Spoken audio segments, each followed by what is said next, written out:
الحمدللہ رب العالمین والصلاة والسلام علی سید الانبیاء والمرسلین اما بعد اعوذ باللہ من الشیطان الرجیم بسم اللہ الرحمن الرحیم ربما یود الذین کفروا لو کانوا مسلمین صدق اللہ العظیم اللہم صلی علی محمد وعلی آل محمد وبارک وسلم رب اشرح لی صدری ویسر لی امری واحلل عقدۃ من لسانی یفقهوا قولی واجعل لی وزیرا من اہلی آمین یا رب العالمین۔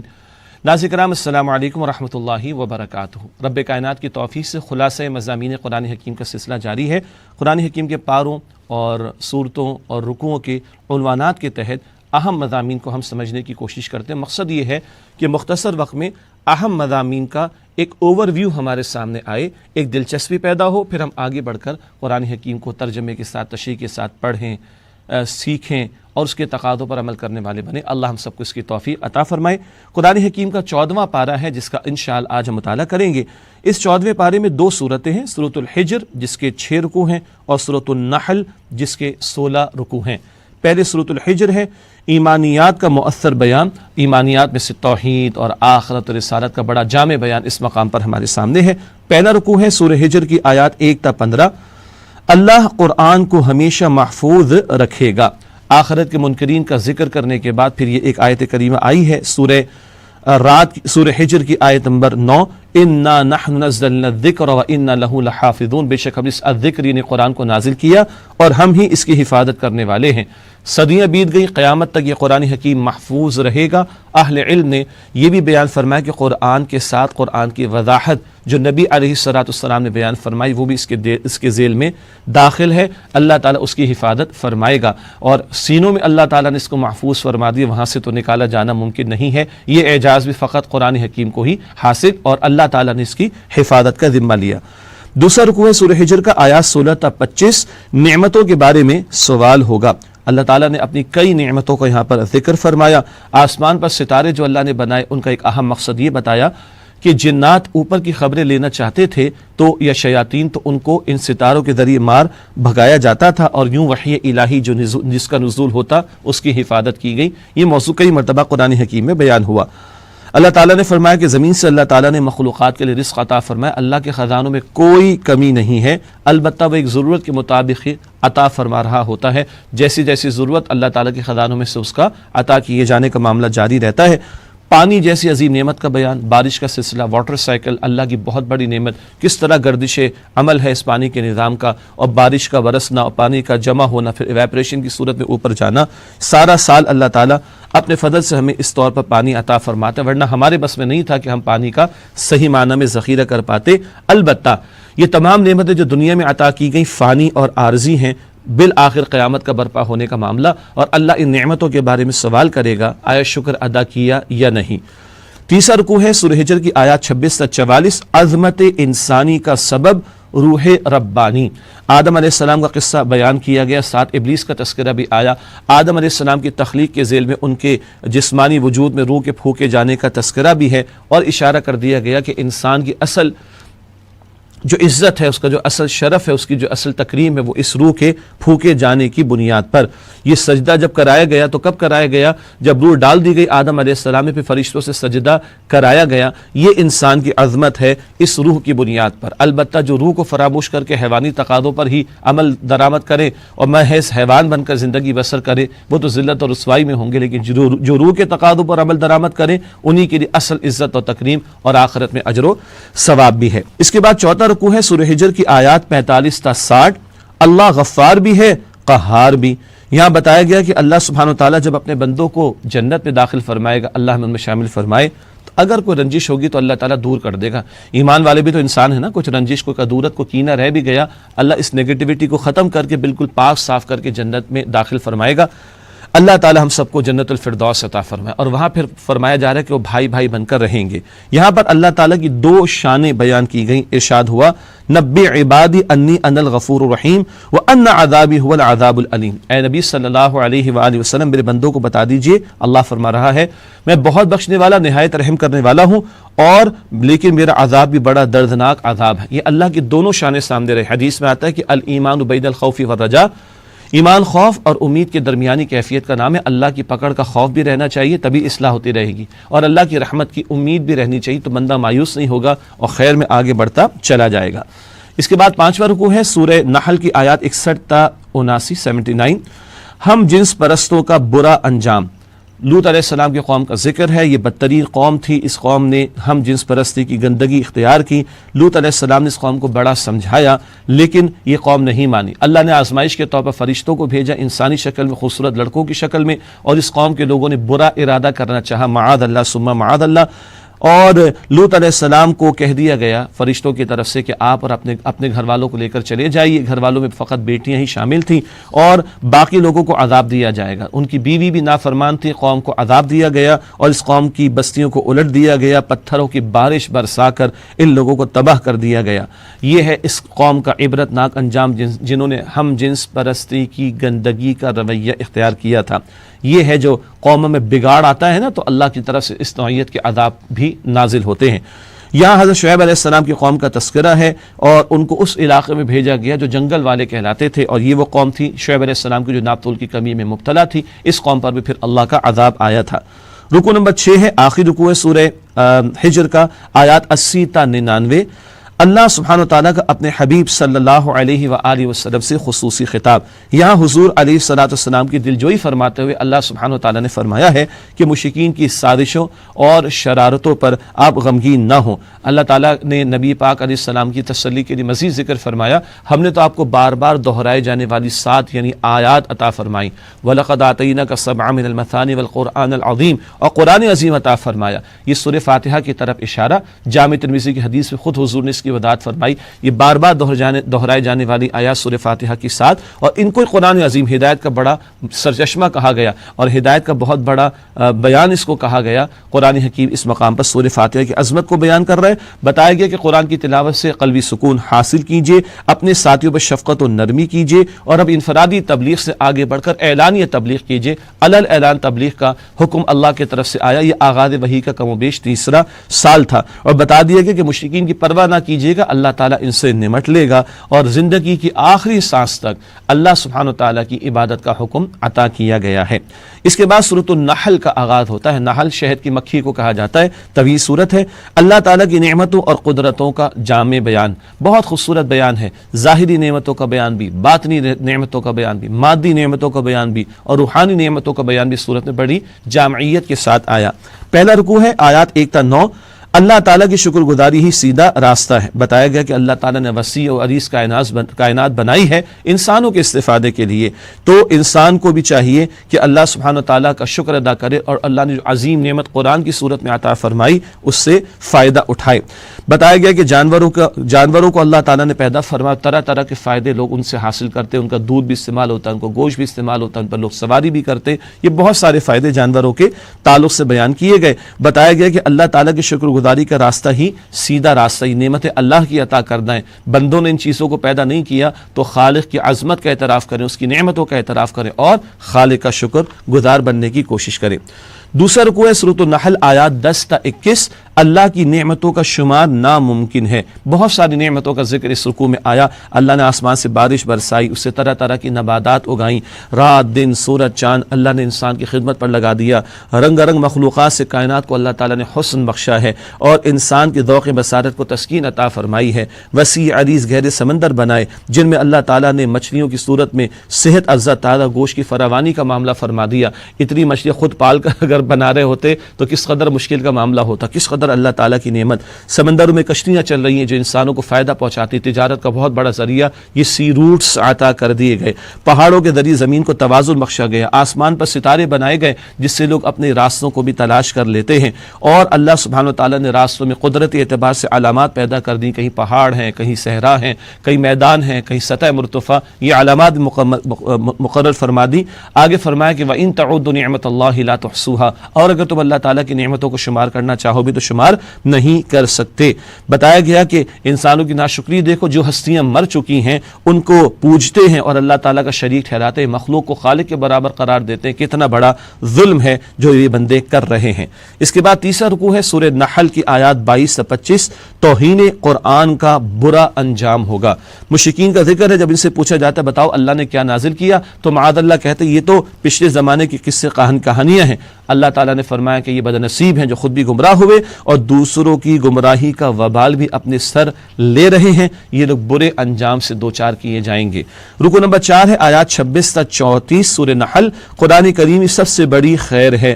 پہلے اس رکوع میں بتایا گیا کہ کافروں کو موت کے وقت جہنم میں جلنے کی وعید سنائی جاتی ہے۔ موت کے وقت ہی سختیوں کا معاملہ کافروں پر شروع ہو جاتا ہے، اللہ ہم سب کو موت کی سختیوں سے بچائے۔ اور متقیوں کو جنت میں داخلے کی خوشخبری دی جاتی ہے، اللہ تعالی ہمیں متقیوں میں شامل فرمائے، جو گناہوں سے بچنے والے ہوتے ہیں ان کو متقی کہا جاتا ہے، اور اللہ تعالی ہم سب کو جنت الفردوس نصیب فرمائے۔ پوچھا گیا، جب ایمان والوں سے پوچھا جاتا ہے تمہارے رب نے نازل کیا کیا ہے، کہتے ہیں قالوا خیرا، وہ کہتے ہیں خیر نازل کیا۔ اس مقام پر قرآن کو خیر کہا گیا، یہ سب سے بڑی خیر ہے، یہ سب سے بڑی بھلائی ہے، یہ سب سے بڑی دولت ہے جو اللہ تعالیٰ نے بندوں کو عطا فرمائی۔ اور جیسے کہ اللہ کے پیارے نبی علیہ السلام نے یہ بھی فرمایا خیرکم من تعلم القرآن وعلمہ، بخاری شریف کی روایت، تم میں سے بہترین وہ ہیں جو قرآن سیکھیں اور قرآن سکھائیں۔ بتایا گیا ان متقین کے لیے دنیا میں سکون اور راحتیں اور آخرت میں شاندار بدلہ ہے، اے اللہ ہمیں اپنے متقی بندوں میں شامل فرما۔ پھر رکوع نمبر 5 ہے آیات 35 تا 40، اللہ تعالیٰ کی عبادت اور طاغوت سے بغاوت کا حکم، اللہ کی عبادت کی جائے اور طاغوت کا انکار کیا جائے۔ بتایا گیا کہ ہر رسول کی بنیادی دعوت یہ بھی رہی ان اعبدوا اللہ واجتنبوا الطاغوت، اللہ تعالیٰ کی عبادت کرو، طاغوت سے اجتناب کرو۔ طاغوت طغیانی سے، سرکشی سے ہے، کوئی شخص یا ادارہ یا نظام جو اللہ کے احکام کے مقابلے میں اپنے قانون کی نفاذ کی بات کرے وہ طاغوت ہے، اس کا انکار ضروری، اللہ پر ایمان اور طاغوت کا انکار ضروری ہے۔ اس کے بعد رکوع نمبر 6 ہے سورہ نحل کی آیات 41 تا 50، حدیث رسول صلی اللہ علیہ وسلم کی اہمیت۔ یہاں بتایا گیا کہ رسول پاک علیہ السلام کی ذمہ داری صرف یہ نہیں کہ قرآن حکیم کی تلاوت کر کے لوگوں کو بتا دیں، بلکہ حضور کی ذمہ داری یہ بھی ہے کہ قرآن حکیم کے مضامین کی وضاحت فرمائیں اور اس کے احکامات پر عمل کی مثال پیش کریں۔ اللہ نے قرآن حضور پر 23 برس میں نازل فرمایا اور حضور نے اپنی زبان مبارک سے بھی ارشاد فرما کر وضاحت فرمائی اور اپنے عمل سے بھی قرآن کا عملی نمونہ ہمارے سامنے پیش کیا۔ قرآن بھی ضروری اور حجت حدیث کا قائل ہونا، سنت رسول کا قائل ہونا، سنت کو بھی دین میں ماخذ ماننا علوم کے اعتبار سے اور قانون کا مصدر ماننا ہمارے لیے لازم ہے۔ اگلا رکوع نمبر 7 ہے سورہ نحل کی آیات 51 تا 60، اللہ کی مسلسل اطاعت کا حکم۔ بتایا گیا کہ دو معبود نہ بناؤ، معبود تو معبود واحد اللہ سبحانہ و تعالیٰ ہی ہے، اللہ کے سوا کبھی نفس کو، کبھی دولت، کبھی رسم و رواج، کبھی وطن کی پوجا پاٹ، کبھی شہرت کا بت بنا کر کسی اور کے قانون کو مان کر یہ جو دوسرے معبود تراش لیے جاتے ہیں ان سے منع کیا گیا ہے۔ فرمایا کہ وَلَهُ الدِّينُ وَاصِبًا، اور اطاعت تو صرف اللہ تعالیٰ ہی کے لیے ہے، اسی کو خالق مان کر، اسی کو معبود مان کر اس کے احکامات کی پاسداری کی جائے۔ بتایا گیا کہ ہر نعمت اللہ ہی کے عطا کردہ ہے اور ہر تکلیف کو بھی وہی دور کرتا ہے، تو مشکلات میں اسی کو پکارنا چاہیے، مصائب میں اسی کی طرف رجوع کرنا چاہیے، اس کی نافرمانی کرنا احسان فراموشی ہے اور اس اللہ سبحانہ تعالیٰ کی اطاعت کرنا یہ احسان مندی اور شکر گزاری کا رویہ ہے۔ اللہ اپنے شکر گزار بندوں میں ہم سب کو شامل رکھے۔ رکوع نمبر 8 ہے آیات 61 تا 65 سورۃ النحل، اختلافات کا حل قرآن و حدیث میں تلاش کرو۔ یہاں اللہ تعالیٰ نے تعلیم عطا فرمائی وَمَا أَنزَلْنَا عَلَيْكَ الْكِتَابَ إِلَّا لِتُبَيِّنَ لَهُمُ الَّذِي اخْتَلَفُوا فِيهِ، کہ اے نبی صلی اللہ علیہ وسلم ہم نے کتاب آپ پر اسے نازل کی کہ آپ وضاحت کر دیں ان معاملات کی جن میں لوگ اختلاف کر رہے ہیں۔ تو اب اختلافات کا حل کہاں سے ملے گا؟ اللہ کی کتاب سے اور اللہ کے پیارے نبی علیہ السلام کی تعلیم سے، اور پھر کتاب و سنت کی تعلیم کے مطابق اجماع امت کا معاملہ ہو، اہل علم نے جو دین سیکھ کر ہم تک پہنچایا، یہ جو پوری چین امت کی ہم تک پہنچی ہے، یہاں سے اختلافات کا ہمیں حل ملے گا۔ علمی اختلاف الگ شے ہے، مخالفت پر آ جانا، فرقہ واریت پر آ جانا، اس سے ہمارے دین نے منع فرمایا ہے۔ رکوع نمبر 9 ہے سورۃ النحل کی آیات 66 تا 70، مشروبات کی صورت میں اللہ تعالیٰ کی 4 نعمتیں، بڑا پیارا مقام اس مقام پر آیا ہے، 4 مشروبات کا ذکر ہے۔ پانی اللہ نے عطا فرمایا، دودھ اللہ عطا فرماتا ہے، پھلوں کا رس اللہ ہی عطا فرماتا ہے، شہد اللہ ہی نے عطا فرمایا۔ یہ 4 مشروبات کا ذکر کیا، شہد کا خاص طور پر ذکر فرمایا اور بتایا گیا کہ اس میں بیماریوں سے شفا کا بھی معاملہ ہے، اس کو اللہ تعالیٰ نے شفا بھی قرار دیا ہے۔ اس کے بعد رکو نمبر 10 ہے آیات 71 تا 76، 2 عام فہم مثالوں کا بیان، توحید کے دلائل جا بجا اللہ تعالیٰ نے قرآن میں بیان فرمائے اور شرک کی نفی بھی بار بار قرآن میں کی گئی۔ 2 عام فہم مثالیں یہاں پر عطا کی گئی۔ پہلی مثال کے ذریعے عبد اور معبود کے فرق کو واضح کیا گیا، بتایا گیا ایک وہ شخص ہے جس کے پاس بہت دولت ہے، جس طرح چاہتا ہے خرچ کرتا ہے، دوسرا ہے جس کے پاس کچھ بھی نہیں۔ برابر ہو سکتے ہیں؟ نہیں ہو سکتے۔ ایک خالق کائنات ہے، ساری کائنات کا بادشاہ ہے، اور دوسرے بندے ہیں جو کہ بے بس اور لاچار، کیا برابر ہو سکتے؟ بالکل برابر نہیں ہو سکتے۔ دوسری مثال دی گئی ایک نافرمان اور فرما بردار بندے کا فرق بیان کرنے کے لیے، ایک ایسا غلام ہے کہ جو نکما ہے، کوئی ڈھنگ سے کام نہیں کرتا، مالک پر بوجھ بنا ہوا ہے، اور دوسرا وہ شخص ہے جو نہ صرف خود نیک اور باصلاحیت ہے بلکہ دوسروں کو بھی خیر کی تعلیم کرتا ہے۔ کیا دونوں برابر ہو سکتے؟ نکما اور خیر والا برابر ہو سکتے؟ نہیں ہو سکتے۔ اسی طرح اللہ کا فرما بردار، اللہ کا نافرمان برابر ہو سکتے؟ نہیں۔ اللہ کی توحید پر کاربند رہنے والا اور اللہ کے ساتھ شریک کرنے والا برابر ہو سکتے؟ بالکل برابر نہیں ہو سکتے۔ رکوع نمبر 11 سورہ نحل کی آیات 77 تا 83، اللہ کی نعمتیں ہی نعمتیں، بہت ساری نعمتوں کا پھر سے بیان آیا۔ ذکر ہے کہ اللہ تعالیٰ نے ہمیں حصول علم کے لیے سماعت عطا فرمائی، بصارت عطا فرمائی، عقل فہم عطا فرمائی، اسی طرح سکون کے لیے گھر جیسی نعمت عطا فرمائی، جانوروں کی کھالوں سے لوگ خیمے بناتے ہیں، قالین بناتے ہیں، دیگر فوائد حاصل کرتے ہیں، ٹھنڈی چھاؤں جیسی نعمت عطا فرمائی، پہاڑوں میں غار بنانے کی صلاحیت عطا فرمائی، ایسے لباس بنانے کی صلاحیت عطا فرمائی جو موسم کی شدت سے بھی بچاتے اور جنگ کے دوران بھی کام آتے ہیں، اور آج کل تو بلڈ پروف جیکٹس نہ جانے کیا کچھ ہم بنا رہے ہیں۔ اسی طرح اللہ تعالیٰ نے نعمتیں بے شمار عطا فرما دی۔ البتہ سب سے بڑی نعمت ہدایت کی نعمت ہے۔ وہ ہدایت کی نعمت اگر ہو تو سب نعمتیں نعمتیں، اور ہدایت کی نعمت نہ ہو تو دولت انسان کو قارون بنا دے اور اقتدار انسان کو فرعون بنا دے گا۔ اگر ہم ہدایت سے فائدہ نہیں اٹھاتے تو بتا دیا گیا کہ رسولوں کے ذمے پیغام کا پہنچا دینا ہے، منوانا نہیں ہے۔ رکوع نمبر 12 سورہ نحل کی آیات 84 تا 89، نبی اکرم صلی اللہ علیہ وآلہ وسلم کی امت کے خلاف گواہی، بڑا نازک موضوع اس مقام پر آیا ہے۔ ہر امت کے رسول قیامت کے دن اپنی امت کے خلاف گواہی دیں گے، اور رسول اللہ علیہ السلام اپنی امت کے خلاف گواہی دیں گے۔ کیا اللہ میں نے تو پہنچا دیا، اب ان سے پوچھ۔ اور اس آیت کریمہ جیسی ایک آیت سورہ نساء میں ہے، اس کے نزول پر، اس کی تلاوت پر حضور روئے تھے جب عبداللہ بن مسعود نے آپ کو سنائی کہ مجھے اپنے امت کے خلاف گواہی دینا ہوگی۔ حضور تو روئے تھے، امت کو خوف ہے کہ کل ہم سے بھی اللہ تعالیٰ پوچھے گا، قرآن میرا، دین میرا، تم نے کیا کیا اس کے بارے میں۔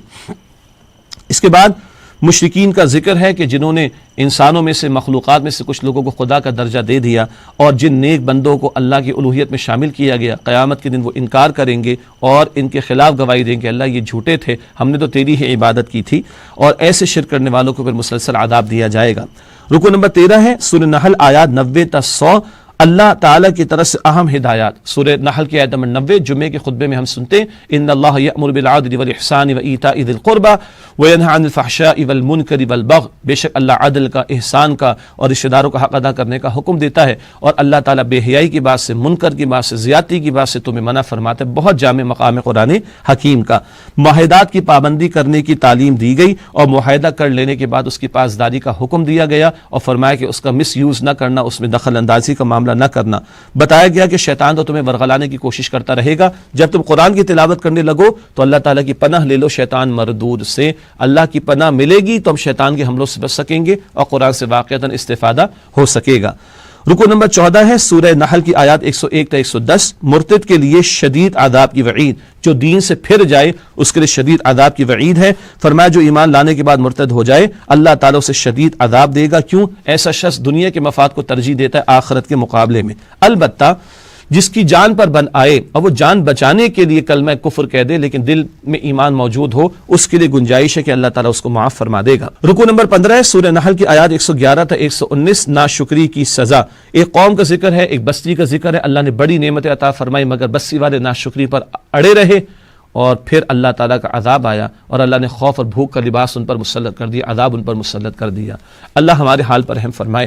ہم اہل پاکستان والے بھی غور کریں کیسی کیسی نعمتیں اللہ نے عطا فرمائی، لیکن ناشکری کرتے رہے تو کیسے کیسے عذاب بھی کبھی کبھی آتے رہے۔ 71 میں 2 لخت ہو گیا ہمارا ملک، اور جو اس وقت ہے کئی مشکلات ہمیں پیش آ رہی ہوتی ہیں، پھر بھی اللہ رحم فرماتا ہے۔ اللہ ناشکری سے بچائے اور اللہ اپنے شکر گزار بندوں میں ہمیں شامل فرمائے۔ اور سب سے بڑا شکر کیا ہے؟ اللہ کے دین کے ساتھ وفادار ہو جانا۔ آخری رکوع ہے سورہ نحل کا، رکوع نمبر 16، آیات سورہ نحل کی 120 سے 128۔ اپنے رب کے راستے کی طرف دعوت دو۔ ابراہیم علیہ السلام کا تذکرہ، ان کی عظمت کا بیان، وہ اپنی ذات میں ایک امت تھے اور بہت بڑا کام اللہ تعالیٰ نے توحید کی دعوت کا ان سے لیا۔ بتایا گیا ابراہیم علیہ السلام کی روش یعنی فرما برداری کی روش کی پیروی کرو اور اللہ کی محبت کی خاطر ہر شے کو قربان کرنے کے لیے تیار رہو۔ بتایا گیا ادعو الی سبیل ربک بالحکمۃ والموعظۃ الحسنۃ وجادلھم باللتی ہی احسن، اللہ کے راستے کی طرف بلاؤ حکمت کے ساتھ، عمدہ دلائل کے ساتھ اور عمدہ واعظ و نصیحت کے ذریعے اور بہتر انداز سے بحث اور مباحثہ کر کے۔ کچھ وہ لوگ ہیں جو عقل و فکر رکھنے والے، دلائل سے بات کی جائے۔ عوام الناس سے تو عمدہ واعظ و نصیحت کے ذریعے ان کو دین کی طرف بلایا جائے، اور کچھ شرپسند عناصر ہوں اور اہل باطل ہوں جو بلا وجہ اعتراضات اٹھاتے ہوں تو ان کا بھی جواب دیا جائے۔ یہ دعوت کے حوالے سے 3 الگ الگ پہلو یا طبقات کا تذکرہ اس مقام پر کیا گیا۔ آخر میں یہ ذکر ہے کہ مخالفین کی ایذا رسانیوں پر صبر کیا جائے۔ بشارت دی گئی کہ اللہ تعالیٰ کی رحمت ان کے ساتھ ہے جو تقوی کی روش اختیار کریں گے اور عمدگی کے ساتھ نیک عمل کریں گے۔ اللہ اپنے متقی بندوں میں، نیک عمل کرنے والے بندوں میں ہم سب کو شامل رکھے۔ وآخر دعوانا الحمد للہ رب العالمین، والسلام علیکم ورحمۃ اللہ وبرکاتہ۔